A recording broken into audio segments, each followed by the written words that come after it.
Hello, everyone. I, of course, am Christine Gritman, and this is Let's Talk About Brand. I do the show every single week at this same bat time, which is 12 noon Eastern or 9 a.m. Pacific or 5 p.m. British time. Let us know where it is where you are. And same bat channel, but again, lots of choices there. We are live right now on Facebook, on Twitter, on LinkedIn, and on YouTube. So also, I think I'll be able to tell by your comments where you're joining us from, but do let us know. Also, let us know if you are joining us live or on the replay. If you're joining us live, keep those comments coming. We do want this to be interactive, especially since past couple weeks I have not been able to do this show live due to various circumstances. It has been pre-recorded, so I'm very excited to genuinely, honest to God, be here live with you today. Another thing that is always live is my Tuesday Twitter chat. It is a companion piece to this Let's Talk About Brand show. The Twitter chat is on Tuesdays. Again, the same time. I like keeping it simple. 9 a.m. Pacific, 12 noon Eastern, 5 p.m. British time.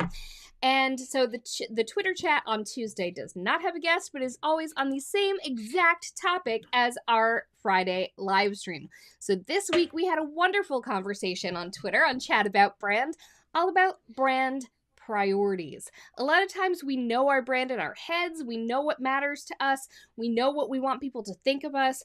But then if you look at what we're actually putting out there, it doesn't necessarily square with that message. And that's a really important part of branding. So today we are going to talk to Brands on Brands, Brandon Birkmeyer, and we're going to talk all about brand priorities, how to convey them, all that good stuff. So without any further ado, let's bring him on. Come on down, Brandon! Hey. What's up? What's up? How you doing? Doing well. I love the fact that you have the perfect name for this. We talked about this before because previously I kept being like Brendan, and I'm like, because I know Brendan's, and I'm like, no, brand on. So your brands on brands. When did you make that connection, by the way? At what point did you start branding with your name, Brandon? It's like everything else. You kind of stumble into things. It seems obvious now.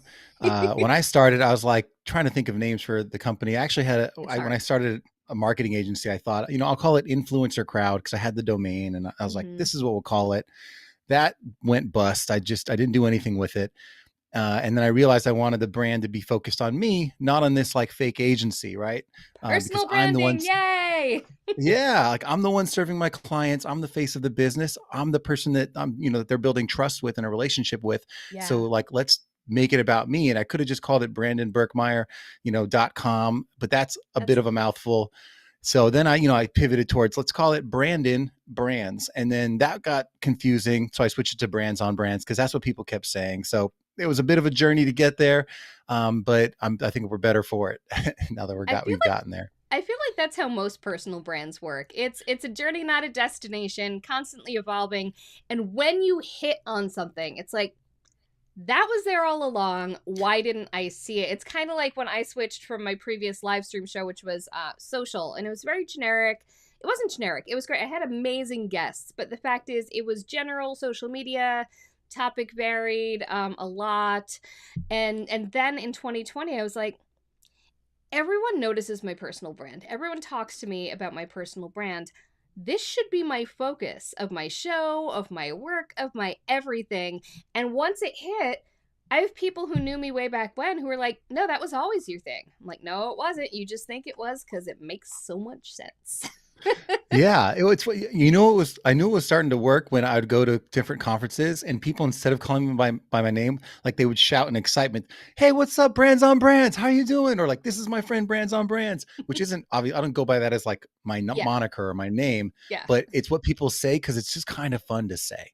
So, there you go. All right, Brands on Brands. Well, let's launch right into today's topic, which is brand priorities. Can we first define what we're talking about when we talk about brand priorities?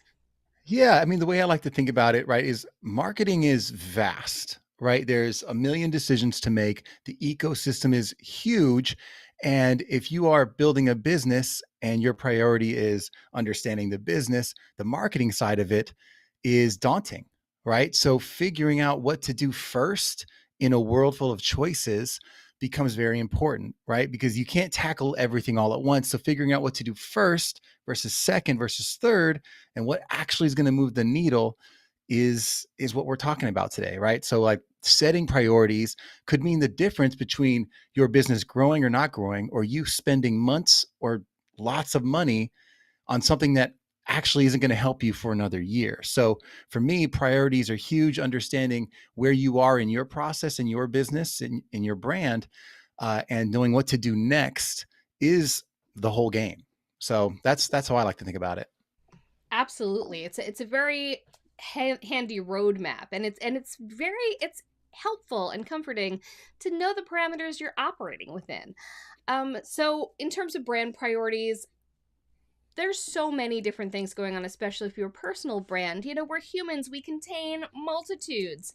So when it comes to brand priorities, about how many things there's people who are all about niching, people who are all about not niching.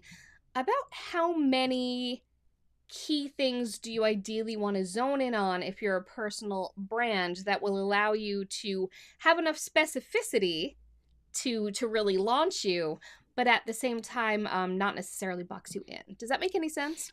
That's Yeah, it does. It does. helpful. What I think what happens with most of us, right, when we're getting started is we tend to try to tackle a lot of things. And some of those things are the things that show up in front of us, the like shiny objects or the things we think we need to run a business or whatever it is. Like for me, it was, I've got to build a website. Like I had a business idea and I was like, you know what? I need to build a website. And I spent all this time building a website instead of building a business. Right. And then I didn't even use that website, which is what we were talking about. Right. So my priorities were misaligned. You know, what I needed to understand was what service did I want to offer my potential audience, who was that audience, and what do they need that I can offer that's going to like let's try a couple things. So it's a bit of trial and error for a lot of these things. But for me, if you're a personal brand especially, you're going to have different roads you can go down. Some people are going to start with just getting out there, finding a couple of people that can help, asking them questions, and then solving some problems, right? They're starting with the coaching side. They're starting with the service side of their business, because they know how to execute whatever history they brought to the table. They're they're a practitioner in something. So a lot of people start there. They start with the work, and that work is a priority because they need to figure out how do they scale this? How do they get better at this? How do they become known for doing this work, this service, uh, and creating some kind of impact or transformation in a client's life. So for a lot of people, that's where they start. They start with the impact part of their brand, and that builds a reputation, right? Other people don't know what to do yet. And I find a lot of people in this space, a lot of people that, for example, for me, I left corporate, like knowing I had a marketing background, I had a branding background, specifically like, strategy. But knowing what to do with that was very confusing and daunting. And just showing up and saying, let's do marketing consultation is very vague. So for me to find my niche, to your point, or me to like narrow into my specialty, became this like exercise in my head that I couldn't get out of. Like I was debating myself, writing things down, taking a step forward and then two steps back because I didn't know and I didn't want to make a mistake. And I think a lot of us get trapped in this trying to think it out thing when really, if we want to find our identity, we might have to start by finding our voice first. So this is where a lot of people should start when they're not sure about where to serve, is find out what to say. So I, started blogging. I started recording videos, recording podcasts, and doing everything I could to get these ideas out of my head. And in that process of using my voice, I started to find what I really stand for and how I like to help people. So for a lot of us, it might be this content creation thing. And then for other people, there, I'd say people like you, Christine, are like, you bring audiences to you. You have a magnetic personality. Try. People gather around you, right? A lot of people start with the community aspect. They're like, you know what? I want to just bring a people together that are like me. And we just come together in community, talk about our problems, work with each other, help each other out.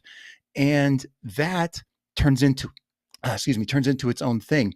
So that's how I think about it. It's a long-winded answer, but I break it down into those three roads, which is either you're creating content, you're building community, or you're creating some kind of impact. And out of where you naturally are in your world, that's going to become the priority for you in terms of where you start. Absolutely. And I love the bit about community because I come at that from two different angles. On the one hand, my chat about brand community was a pretty incredible thing because I expected this show to be the main event. I'm a live streamer. I love live streaming, and I expected that the chat would just be another way to get people to the show. And it does work that way, but the chat has become the bigger thing. It's really fascinating. And I couldn't have predicted that. But if you're building a community and if you're building something for a community, you have to be responsive to that and value what they value if you're going to do it. And then also, I'm now also the senior editor for a community that is straight up was birthed as a community, Social Media Pulse. But that too, that started out, Agora Pulse had this really popular Facebook group called Social Media Pulse. They've done a lot of things with the Social Media Pulse name, but that Facebook group kind of evolved to a point where we said we need someplace bigger to put these people. We need something more to be able to give them. So we built a whole independent platform developed for us with trainings, with articles, with conversations. We said we need this to be bigger. We need this to be more of a thing, and that was very much a community that was led by a community. You got to follow what's working. Pretty much in everything, you got to follow what's working. You do. Yeah. And Speaking what's of, natural to you, I think it's like leaning into where you're feeling you're naturally gifted yes, is what's gonna work for all of us, right? not where you feel you're supposed to be, not where someone else is. That is really key. I tell people that all the time about how you have to be where you're going to show up consistently and where you're going to show up well. And to that end, one of the things that I know we talked about is content. Content is definitely something that's a tricky thing for a lot of people. First of all, they feel like they need to create more of it and a wider variety of it than they actually need to, but also even finding out what content's going to hit it for you can be tricky if you're a little intimidated by all of it. So can we talk a little bit about finding the content that's going to convey your brand priorities and support your brand priorities best? Yeah, I'd say that the branding priority is the content, right? Because no matter where you started with the one of those legs that we just talked about on that journey, at some point you're going to need to bring your perspective and your ideas into your business, right? It happens naturally, but if you, for example, just are coaching and just are serving people in some way, those ideas they're happening one at a time, one on one, and they're not scaling your business. So to get there, you need to have somewhere for people to like refer back and be like, this is what Christine is known for, right? For a lot of people, they like write a book, right? That becomes their big idea. Some people they have blogs where every week you can research and find their best ideas on how they think in a lot of different categories, or a weekly newsletter. Other people, they post on social media, and like that's more fleeting for me. I'm not a big fan of that being your hub, but it's a great place to incite curiosity. And then for people like me, podcasts, right? Like I tried them all. Podcast for me was my most natural place to communicate and create an idea. And now if you ask like, hey, what do you think about, XYZ topic? I can say, well, here's my initial thoughts, but if you want a real deep dive, I did like a whole series on this particular thing. You can go to my podcast and check that out for, more inspiration.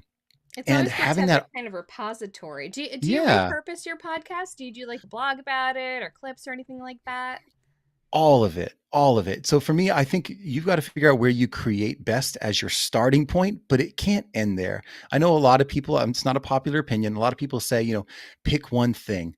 And for me, I think what they've left out of that sentence is, pick one thing to start with. So if I just pick podcasting and never grew beyond that, I think I'd still be limited in the amount of people I can help. So for me, I start with the podcast because it's where I most naturally create.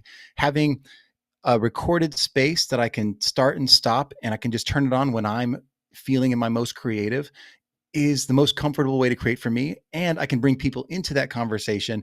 And now we have interviews, and those things are also most like very natural ways for me. And I think a lot of people to create a conversation is a very natural way to create content.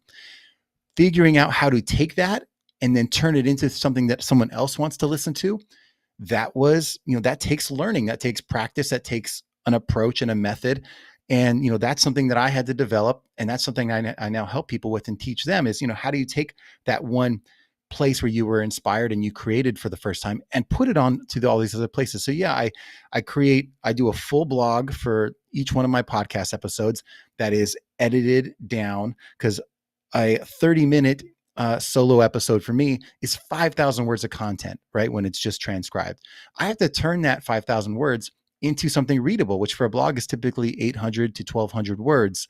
And doing that means I have to find like trains of thought in my 30-minute conversation that I could really hone in on and be focused on. So I do that. I cut it down to a train of thought, turn that into a blog, make it like blog worthy.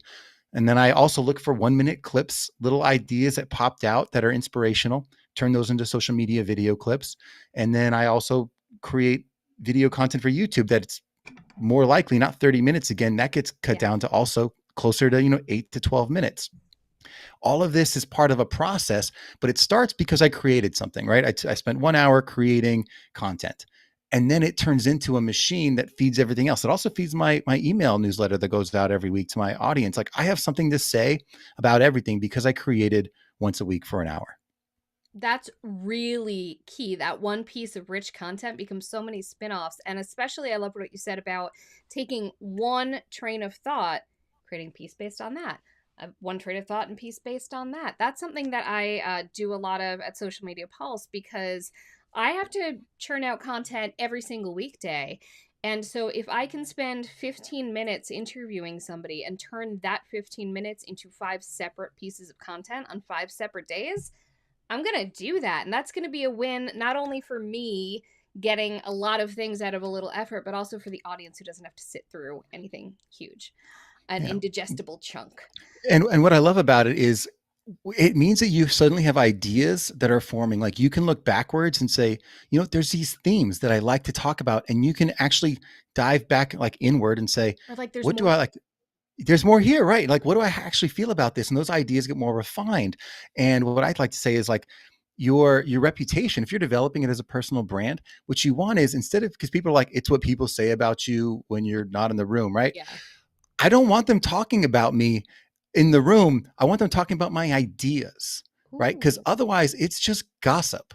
And like as my friend calls it, it's the chisme, right? Like I don't want them gossiping about me. I want them talking about my ideas. And if I planted the seed, if I even gave them one little way to think about something different, I planted that seed of an idea and they're talking about my idea, then I know I've built a reputation against something that I've developed and that I stand for, as opposed to like, do you like Brandon's hat? You know what I mean? Like So I that's do. not It's what a I'm. great hat. Yeah, I appreciate that. Very well blended. So we actually have a question on LinkedIn. Oxo wants to know, when understanding what content hits your audience, what do you think is the best way to measure that overall? Like, how do you know what is hitting? Yeah, I mean, there's signals, right? Well, but I'll say this: I like to be a little counterintuitive, right? So for me, I think a lot of people say survey your audience and see what they want to hear, and then create your content on that. For me, I have to start with myself. I have to start with, what do I think, like I like talking about? What do I think people really need to learn and hear? And all of my content is based on what I think is the most useful thing that someone that I serve is struggling with. Based on people, people ask me questions and they're like, here's a problem I have or whatever it is. I look at conversations, I look at dialogues in my community, in my industry. I help a lot of podcasters figure out branding. So I go to the podcasting Facebook groups and I see what questions they're asking over and over again. But for me, sometimes they're asking the wrong questions, right? They're asking questions that aren't going to be a priority in their business. They're just the questions that are the most obvious. And it'll be like, hey, Brandon, how do I get a better camera so that I look better on Zoom? What's the best camera? And That's I'm just like, window well, dressing. yeah, well, I'm like, that's not like the best camera is better lighting. Like, I don't know how to tell you this. Like, just you could use a webcam, but if you haven't figured out the lighting, uh, you're not solving the problem. So you have to understand what your audience really needs. So for me, like understanding what's working or whatnot, I start with what I think serves them best. But then as I'm building content, there are signals. I look back and I see what people responded to, and I say, you know what? Is there something here that I can dive deeper into? And for me, it's not social media, because for some people it is. If your priority social media, you have a lot of data I there. want to go back My to that because it's something you said earlier, but go ahead. Yeah, my data comes from my blog, right? Mm. So every time I create one of these posts, Google decides to send me traffic or not, right? So based on what's trending on my blog and what Google says, we'll send you traffic for this, I dive deeper into that. And then I say, okay, are people on this blog page converting into reading other articles or downloading my useful resources, right? If those things aren't happening, then I'm doing something wrong. So like there are some signals there, but it's all based on things that I've already created that I decided are, things that I want to focus on in my niche. And sometimes that's what it's got to be. I mean, something may hit, but if you're not inspired to keep creating it, if you don't want to embrace it as the thing that you put out there for your brand, I mean, that has to count too.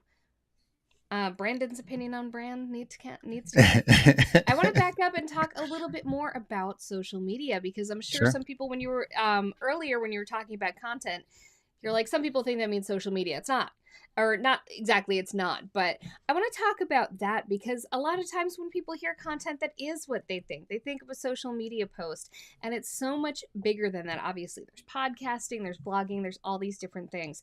So, can you talk about, first of all, the fact that social media, it's a vehicle for content. It's not the content itself. It's not the thing itself, but also how social media can work with the things that are. Like, what do you see that relationship as being? Yeah. So you think it's like the role of social media, right? So, and the role of marketing in general. So for me, I have a couple frameworks. I almost want to talk too much. So I'm going to try to cut this down. For me, social media is less of a discovery tool. In other words, I don't find new audiences by posting on social media. For me, if I'm posting something, it's the people who already are following me. A handful of them are seeing it, right? The people that really have like engaged with my stuff, they're being shown my stuff more and more. And for a lot of us, Instagram or whatever it is, they're only being shown, like our audience is only being shown, our content's only being shown to like 3% of our audience. So it's a nurture for my most like engaged part of my audience. There are people that are great at growing audiences through social media. That's not me, right? I wasn't like the hot fitness guru that's taking cute pictures and people are like, I want to see this every day, right? That's not, it's just not what's happening for me. For me, people are like more interested in like the knowledge and the takeaways. So that's not where I can grow my audience. I have to do it through things like organic content marketing. That's just what works for me. So it's what role for you is each media type playing, right? Uh, and is it in their journey, is it something that they're discovering you for? Is it something that's nurturing them, or is it something that you're using to actually close the deal and bring them into your world? I will offer That's one other. so key, separating out those thoughts, because people think that content is just what you have to do to put out there to stay visible, but knowing where you're directing it, that is gold. Yeah, I'd offer one model to think about this, which I think helps some people, is I think about how many people are you communicating with and what are you saying? And I think of it as like ones and zeros. So I'm like, is it you talking to one person? Is it you talking to zero people? Is it you talking to a few or are you talking to many? Right. So for me, a 1 to 0 conversation is like I create a website and there's no one there yet, but I'm saying something and it's just sitting there. Right. Until people start coming to it, it's just a 1 to 0 conversation. But it's like asset development. I'm developing something that eventually I'm bringing people towards. That's 1 to 0.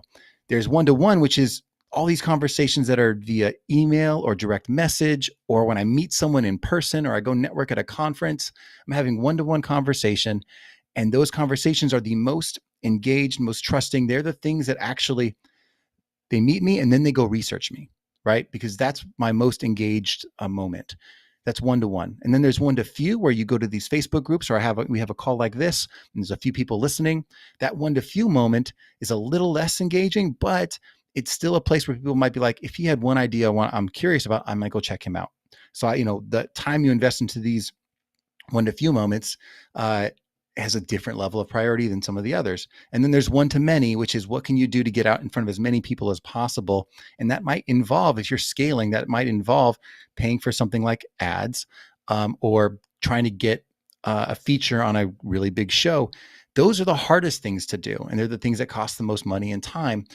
And a lot of time it's cold. It's very cold traffic. It's people that don't know you. So you have to like get them into your world and warm them up. Like this, they trust you. So that means that because they trust you, they might start trust me a little bit more. It's a little easier. So I try to frame all the content I put out there into some of these buckets and think like, where are they in the process? Are they cold? Are they warm? And is this a direct conversation, or is it just very broad into the masses? Such important things to keep in mind. I know we're almost at time, but I did want to bring on my last question in the Twitter chat. Is always seeing if people want to ask my guest a question, and Chad asked a bunch of questions, so I'm going to read through the whole thing, but I'm only focusing on one part of it.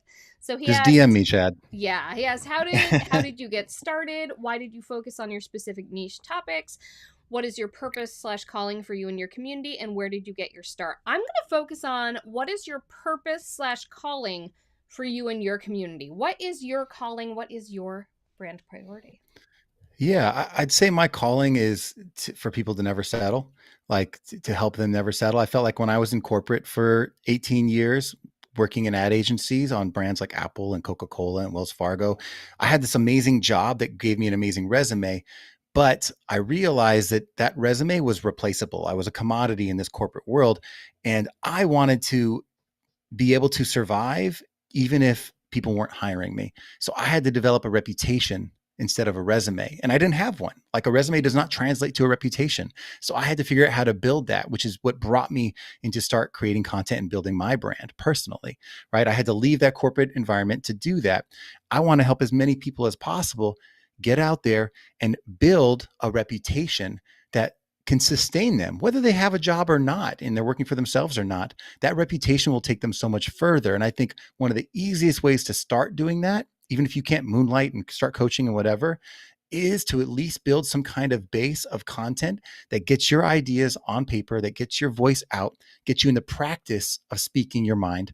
And that is where my journey has gone. So I will give them a little bit of history, but very quickly, which is just when I started to do that for myself, I started the podcast what worked the best. So I started talking about marketing for entrepreneurs.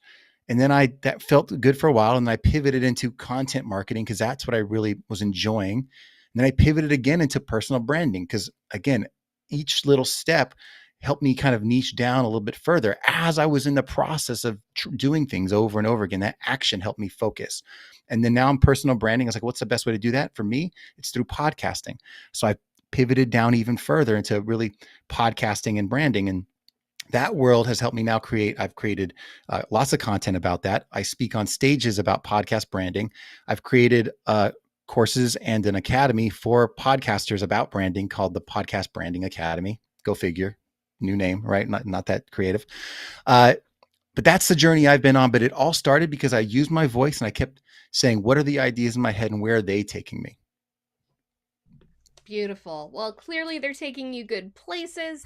Very excited to have you here today, Brandon. Thank you again. So tell everyone where they can and should find you.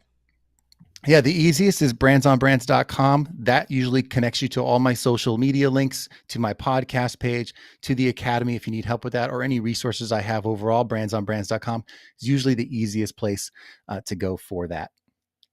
Fantastic. Well, thank you again for being on. It has been a pleasure. So much fun. Thank you for having me. Thanks. And thank all of you for watching.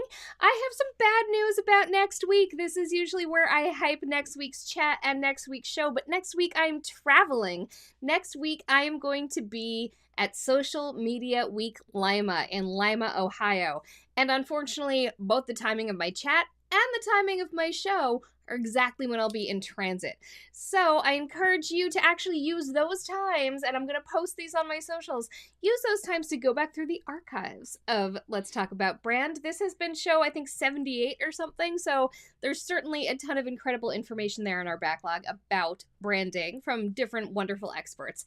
And join us again the week after. The week after, I will be back with another chat and another live show, I promise. But thanks so much for being here. Bye.